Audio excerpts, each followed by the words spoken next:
Funding for Coastal Kingdom is provided by the ETV Endowment of South Carolina, which proudly supports this program. Through the generosity of our members and donors, the ETV Endowment has funded educational and entertaining programming like Coastal Kingdom for more than 40 years.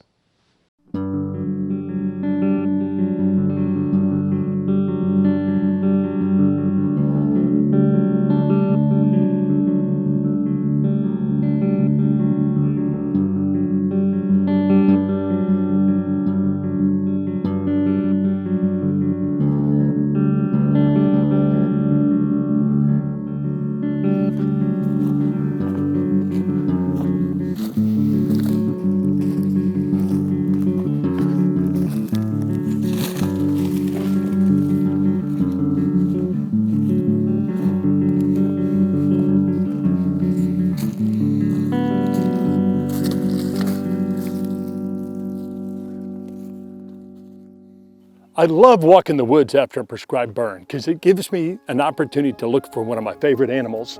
And we found one right here. This is a corn snake in this sort of charred stump. And you gotta admit, that is a beautiful snake. It's one of the prettiest snakes in the world and one of the most common snakes in the lowcountry. But you know what? Just because it's common, it doesn't mean it's not special. Of course, it's pretty, it's ecologically really, really important. And you know, it provides food for other animals as well as eating rats and mice and things like that. And in this episode, we're going to look at animals like this corn snake, a signature species, some of those animals that may be fairly common, but you still look forward to seeing them every year.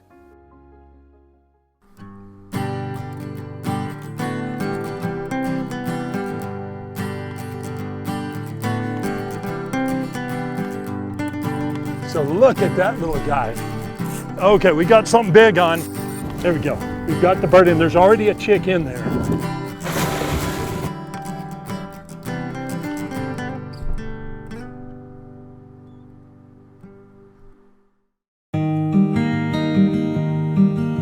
So I think small mammals get kind of a bad rap. Now sure, there are some invasive species that really cause some problems, but our native species of small mammals, especially mice and rats, are really, really important. Now we're in some great habitat for small mammals, and what we're going to do is get out and try and catch some. And we're going to use a Sherman trap. So the way these work is you open them up, and then you throw bird seed in there, or I like to use pumpkin seed sometimes, and then the animal goes in, hits the little door, and it shuts. And so what we're going to do is walk around and check these traps and see what species of small mammals live in this habitat. So when we catch these small mammals, we want to put them in something so that we can see them. So a cheese balls container works particularly well for this. So let's check a trap. There's a couple of them right over here. Okay, so this one's still open. Obviously there's nothing in there. Looks like it ate all the sunflower seeds, but didn't get it caught. So I think this one was kind of jammed. Okay, I'm gonna go ahead and close it up.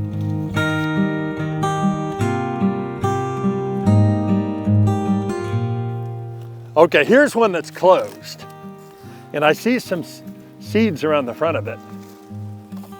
Yeah, you can tell the weight and feel if something's in there. And sure enough, there is. And there it is. So this is a cotton rat. This is a hispid cotton rat, Sigbodon hispidus. I really like that bristly fur. They have really bristly fur, and I kind of like the look of that. They also have a really short tail too. And this is one that you see in fields. It's really common in broom sedge and you know, in vegetation kind of like this. We're on the edge of the marsh here, but cotton rats can be really abundant. I mean, when you're trapping, you catch a lot of these.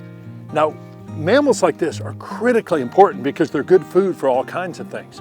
And generally, if you have a lot of mammals, that means you have other things as well.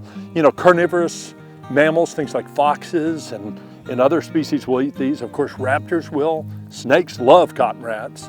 So they're really important in some of our local food chains. And the fact that they're here means that things are working properly. So we use sunflower seeds to catch this guy. But you know what? There's a lot of seeds in this field right here. So there are a lot of things to eat. Now they're primarily vegetarian. So they're gonna eat seeds and grasses and things like that. And so there has to be sufficient habitat and food for these guys. cotton rats have a lot of young. I mean, and a lot of rodents do. So they may have, 6 litters a year or something like that. So they're really, really abundant, especially in good habitat like this. So this style trap doesn't hurt the rat. And what I'm gonna do is just open this container and let it go. But it's really important to realize that when you set these traps, it's a lot of responsibility. So you don't set them unless you're gonna check them regularly. And you wanna be as careful as you can with the animals, that's for sure. So I've got the top off and I'm gonna put him right. See if he'll run out.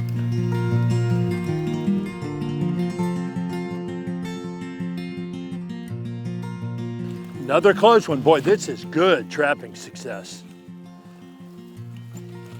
Whoa. And we're not, so this is another cotton rat. Wow. Okay, I'm gonna put a glove on. Let me get this one by the tail. And then I think what I can do is just, get him to hold on to that. He's kind of chewing on the stick a little bit, it looks like. But boy, you can really get a good look at that. Short tail, bristly fur, eyes kind of close together.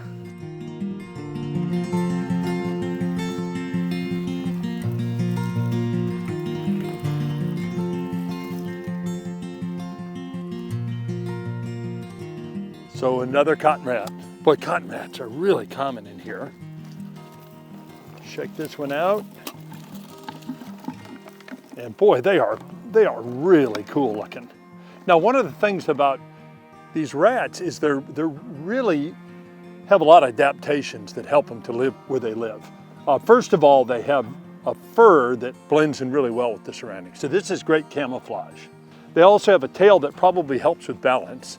Now, they're superior athletes. I mean, they can jump very high, they can run fast, and of course that protects them from the things that want to eat them.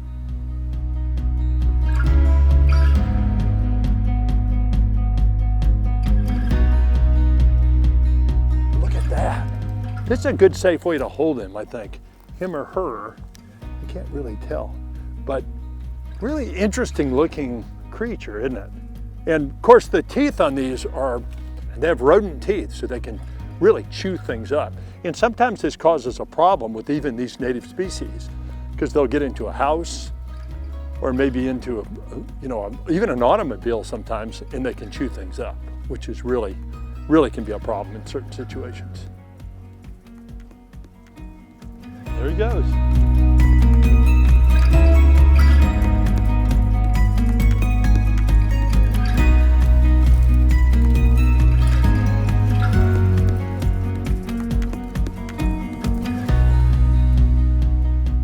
So this is a cool one. This is a marsh rice rat.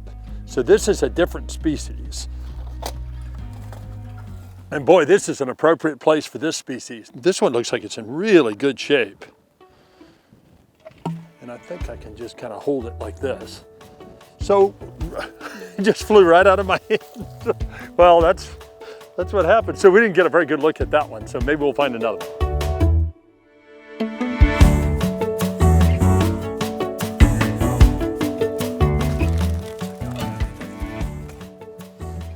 So another cotton rat.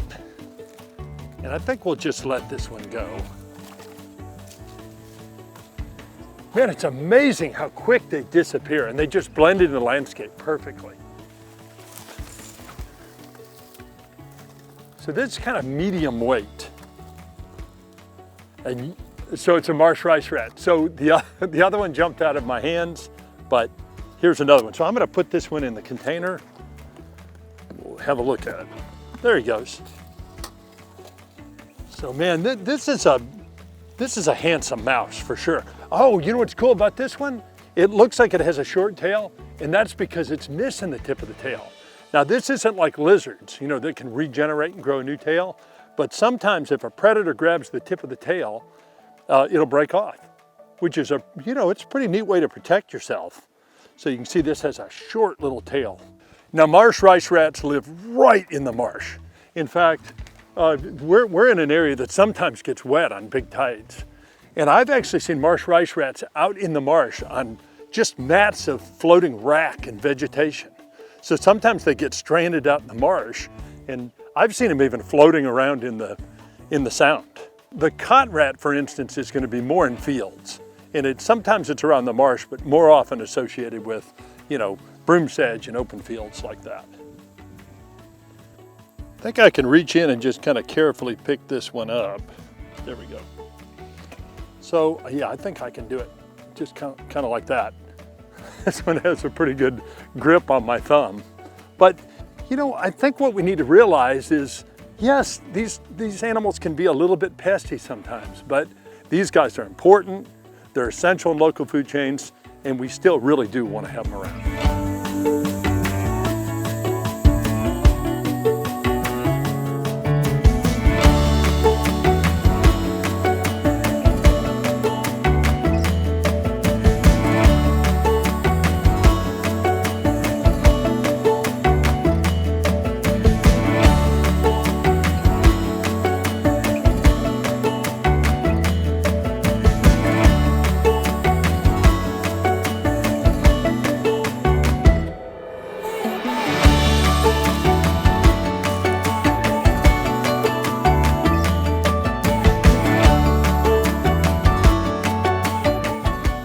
Marsh rice rat.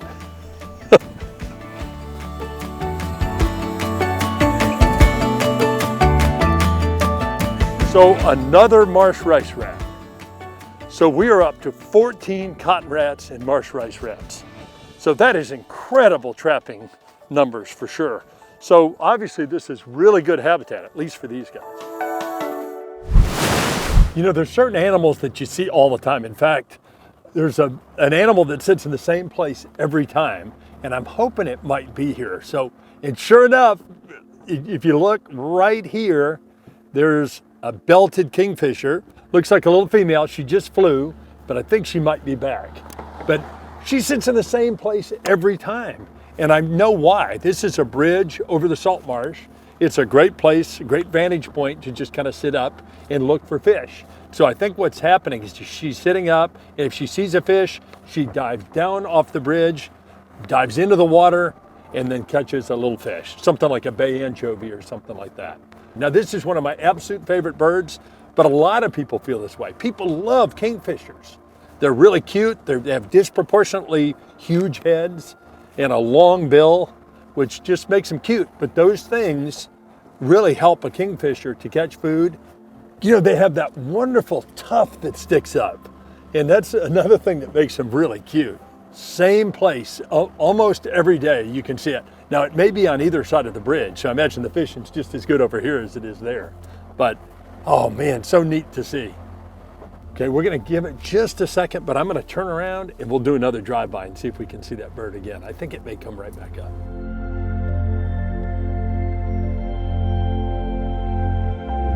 Okay, so I know that's a female because it has kind of a rusty band around the belly. And males, it's interesting because most of the time the males have more color. In this species, the females have more color than the male does. This is a year-round bird for us, except they disappear part of the year in warmer weather to go find a nesting site. And they like sort of bluffs and sort of ledges and things like that, earthen banks that they can nest in and dig a hole and lay their eggs in. But sometimes they're gone for a couple of months, really just late spring and in the summer. So we've walked out on the bridge, and if you look just over on this side, you can see the bird sitting on the rail right there. Now this bird is used to cars coming by, but when you get out and try and sneak up on it, it knows something's up. So one of the neatest things that kingfishers can do, one of the neatest adaptations they have, is their ability to hover. Not all birds can do that. So they hang up in the air and kind of flutter in the air, and then once they get the shot they want, they dive and zip down and catch the fish. It's just really neat to see this bird, and again, it's sort of like good morning. Every morning when I come to work, I see the bird sitting on this rail.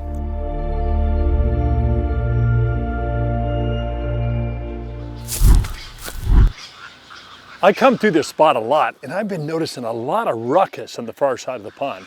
Also, I got a report that an alligator's been hanging around underneath the wax myrtles over here. I think I know what's going on, but let's sneak over there and take a look.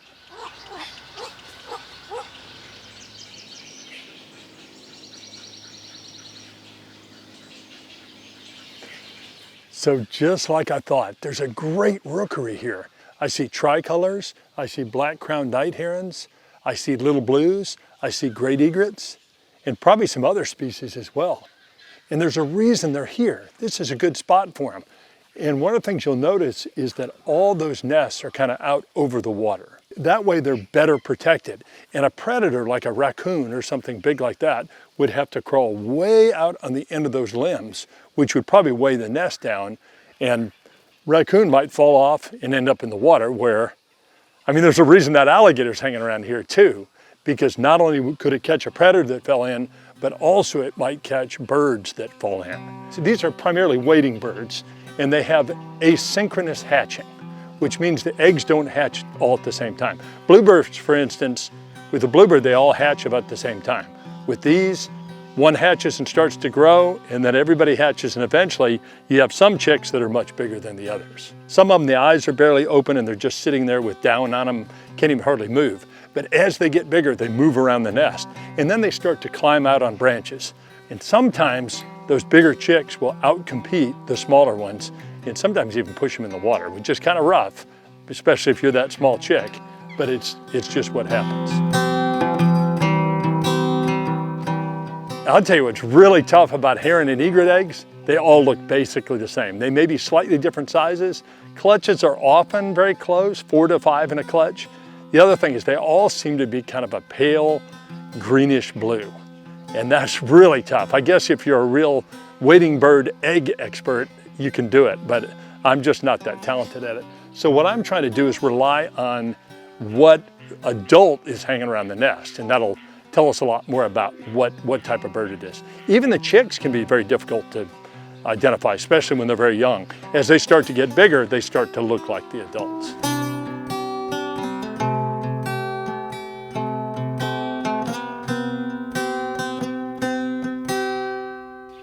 Okay, we're gonna be careful. We don't want to disrupt these birds. We don't want to scare anybody in the water or anything, but we do want to get a close look. And there's something really, really neat right here.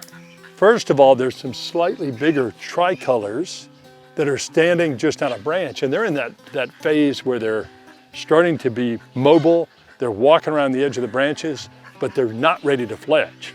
So it's gonna be a while before these birds can fly off and start catching their own food. So they're just kind of waiting on mom and dad, and actually mom and dad, in most cases, will be taking care of these birds. But if you look right over here, there's something really neat.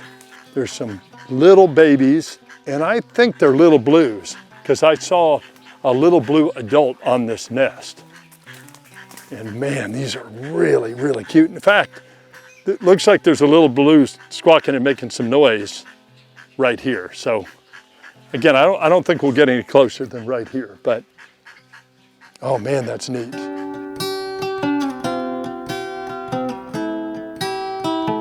Now, if you look over my shoulder right here, you see some kind of pale greenish or bluish eggs, which again, they all look like, but that's what's so cool about this. I mean, we're able to see eggs and then downy little chicks and then slightly bigger chicks and then ones that are almost adult size that are getting ready to fledge. It's neat to see them all in one place.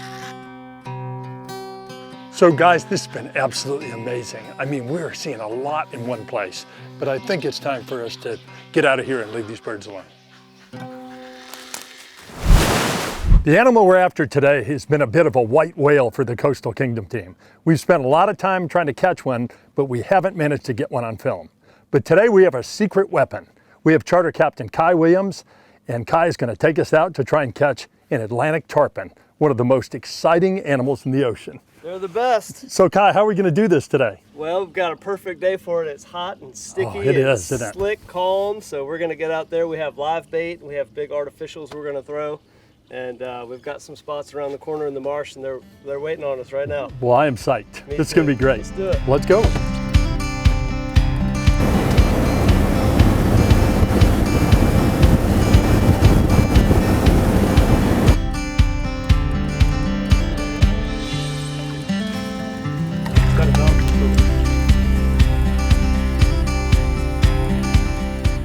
So Kai, we've got 4 lines out? 4 lines. Any more than that gets really, really exciting. It gets very exciting. The giant kind of driving me crazy. I'm looking for a bite on every single one of them. God, this is so cool. Kai, we got something. Here we go. Let me go ahead and clear this line. I don't know how big this is. I just stopped it. So it's a bonnet head, a nice bonnet head. See if we can get it in with that.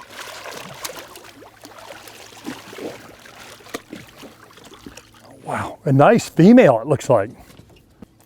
So guys, nice bonnet head shark. A female, you can tell because it doesn't have claspers. You can see this animal's in really good shape. So we'll get it back in. Not a tarpon, but really cool.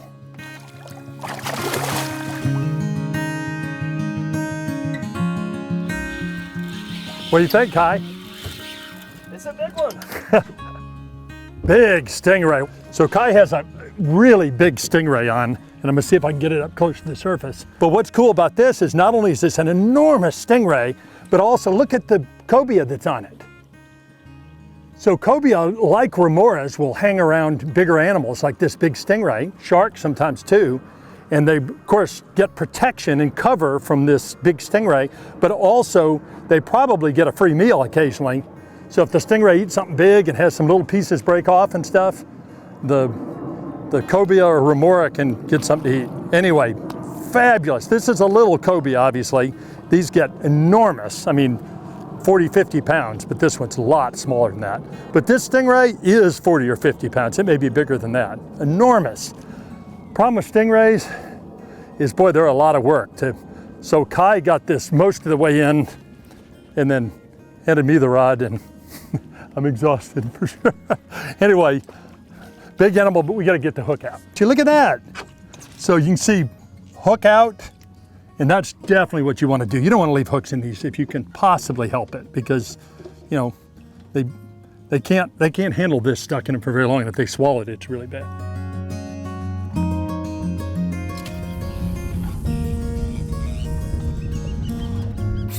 I think it's a big shark. Wow! Oh, I almost got you in the head. So this is... Okay guys, what we're looking for is this interdorsal ridge right here. So that means it's either a sandbar. I think that's what it is. It's a sandbar shark.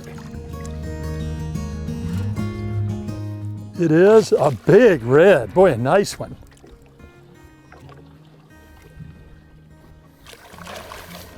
Boy, look at the, boy, big old bulldog head on this one. I love to see that hook right in the corner of the mouth. Oh, that's the best feeling, isn't it?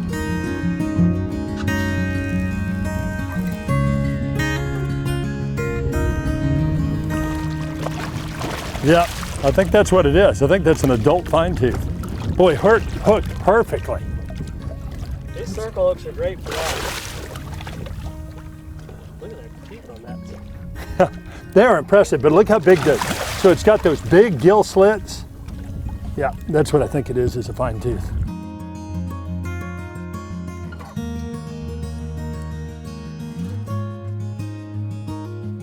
So guys, Kai has a sort of a lip grip that he's using to handle this fish. So you can pull it out and just get a quick look at it. But this is a crevalle jack, or jack crevalle. And man, look at this beautiful fish. The first thing you look at is the tail. This has one of those rapid beat tails, and this is a fast fish. Tremendous musculature and sort of minimized finnage on the body here, but fast and powerful.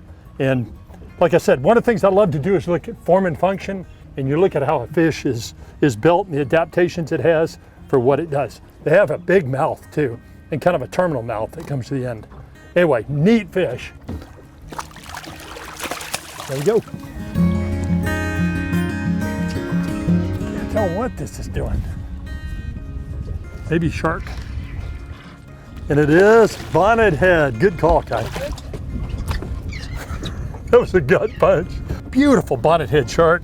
I'll bet you this is a pregnant female, so we're gonna get her right back in.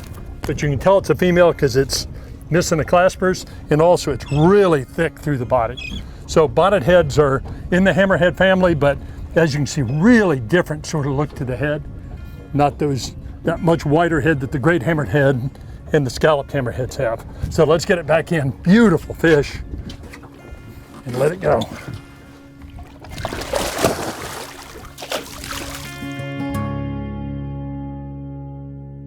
So Kai, I see you're bringing in the last line of the day. Last line of the day, unfortunately. Well, we didn't get our tarpon, but we caught a lot of fish. Sure did have a good time, fish for everything else too. Yeah, one of the reasons I really like to fish with you, Kai, is you've got such a great, just excellent conservation ethic. And you want to catch fish, but you respect the fishery and are excited about what's here and want to take care of it. Absolutely. Well, I appreciate you having me on. I really had a great time. Thank you, Kai. This was great.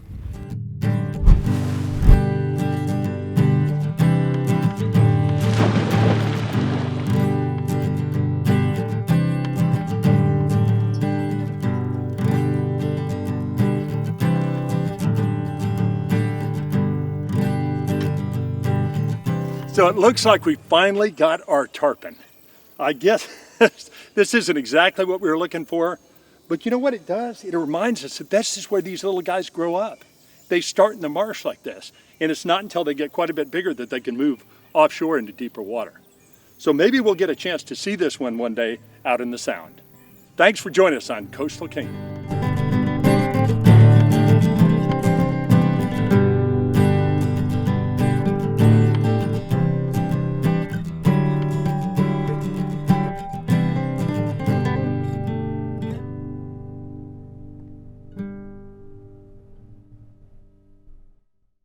Funding for Coastal Kingdom is provided by the ETV Endowment of South Carolina, which proudly supports this program. Through the generosity of our members and donors, the ETV Endowment has funded educational and entertaining programming like Coastal Kingdom for more than 40 years.